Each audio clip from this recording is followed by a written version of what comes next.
Fund വാങ്ങാൻ പാടില്ല എന്നാണോ നിങ്ങൾ ആഗ്രഹം? നിങ്ങൾക്ക് എല്ലാ കാലത്തും കേരളം ഇങ്ങനെ ഒരു ഫണ്ടും കിട്ടാണ്ട് തുറഞ്ഞു പോകണമെന്നാ?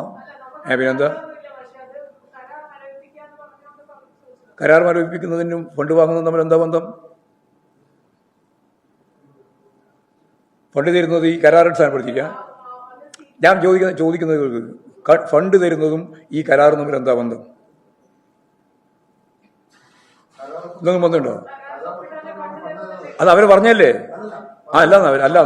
പിന്നെന്താ? അല്ല, വിദ്യാഭ്യാസ മന്ത്രി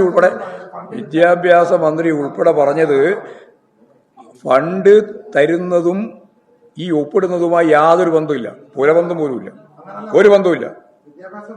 അല്ല, മന്ത്രി പറഞ്ഞല്ല ഞാൻ പറയുന്നത്, ഞാൻ ആ വസ്തുത പറയുന്നത്. എന്ന് ഞാൻ പറഞ്ഞിട്ടില്ലല്ലോ. ശരിയാന്നും പറഞ്ഞിട്ടില്ല, തെറ്റാന്നും പറഞ്ഞിട്ടില്ല. ഉടനെ തെറ്റാണോ എന്ന് പറഞ്ഞിട്ട് തെറ്റാണോ എന്ന് പറഞ്ഞു ഞാൻ പറഞ്ഞെന്ന് പറഞ്ഞിട്ട് എഴുതണം നിങ്ങൾക്ക്. നിങ്ങൾ എന്തെങ്കിലും എഴുതിക്കോ, എനിക്ക് യാതൊരു പ്രശ്നമില്ല. ഞാനൊരു കാര്യം ഉറപ്പിച്ച് പറയാം, ഗവൺമെന്റാണ് ഒരു കത്തിന്റെ കാര്യം ഇവിടെ വളരെ ഗൗരവമുള്ള പ്രശ്നമായിട്ട് വരും. ഞാൻ ജമാഅത്ത് ഇസ്ലാമിന് ഇത്രയും പറഞ്ഞിട്ട് ഒരൊറ്റ അക്ഷരം മിണ്ടുന്നില്ല. കൂപ്പം തെറ്റിച്ചതിനെ പറ്റി പറയുമ്പോൾ ഒരൊറ്റ അക്ഷരം ഉണ്ടായില്ല. നിനക്ക് കത്തയക്കുന്നതിനെ പറ്റി ഇവിടെ വളരെ ഗൗരവമുള്ള പ്രശ്നം. ഞങ്ങൾ പറഞ്ഞില്ലേ, വളരെ ശരിയായിട്ട് ഞാൻ പറഞ്ഞത്, ഗവൺമെന്റ് തലത്തിൽ അംഗീകരിച്ച നിലപാട് ഗവൺമെന്റ് കൈകാര്യം ചെയ്യും. പോരെ? അത് ഞാൻ പറഞ്ഞതിന്റെ അപ്പം പറഞ്ഞിട്ട് കാര്യമില്ല. ഞാൻ പറഞ്ഞത് മനസ്സിലായില്ലേ?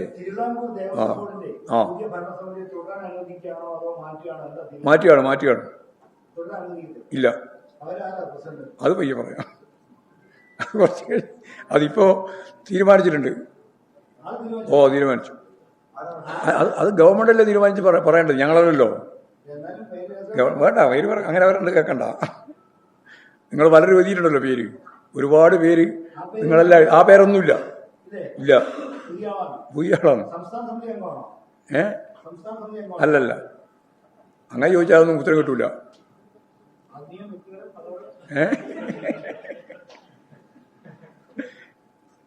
ഏതായാലും തീരുമാനിച്ചിട്ടുണ്ട്. അതിപ്പോ പ്രഖ്യാപിക്കേണ്ട കാര്യമില്ല, അതിന്റെ പ്രോസസ് നീങ്ങുമ്പോൾ നിങ്ങൾക്ക് മനസ്സിലാവുമല്ലോ ആരാണ് എന്താണെന്നല്ലേ.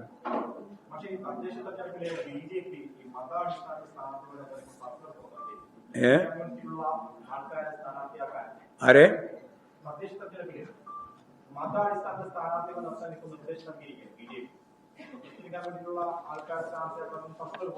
മതാടിസ്ഥാനത്തിൽ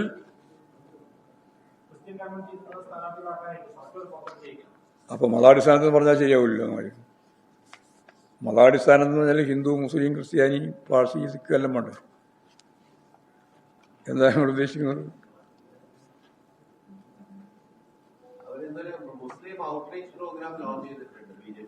എല്ലാ മുസ്ലിം വീടുകളിലും കയറി ഇറങ്ങിയത് വോട്ടിന് വേണ്ടിയല്ല, വിശ്വാസം ആർജിക്കാൻ വേണ്ടിയാണ്.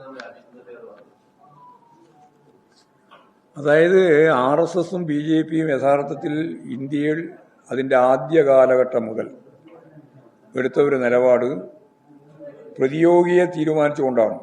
അപരൻ ആ പ്രഖ്യാപനത്തിലൂടെയാണ് അവർ മുമ്പോട്ടേക്ക് വന്നത്. ഇപ്പോഴും അത് തന്നെയാണ് ചെയ്തുകൊണ്ടിരിക്കുന്നത്.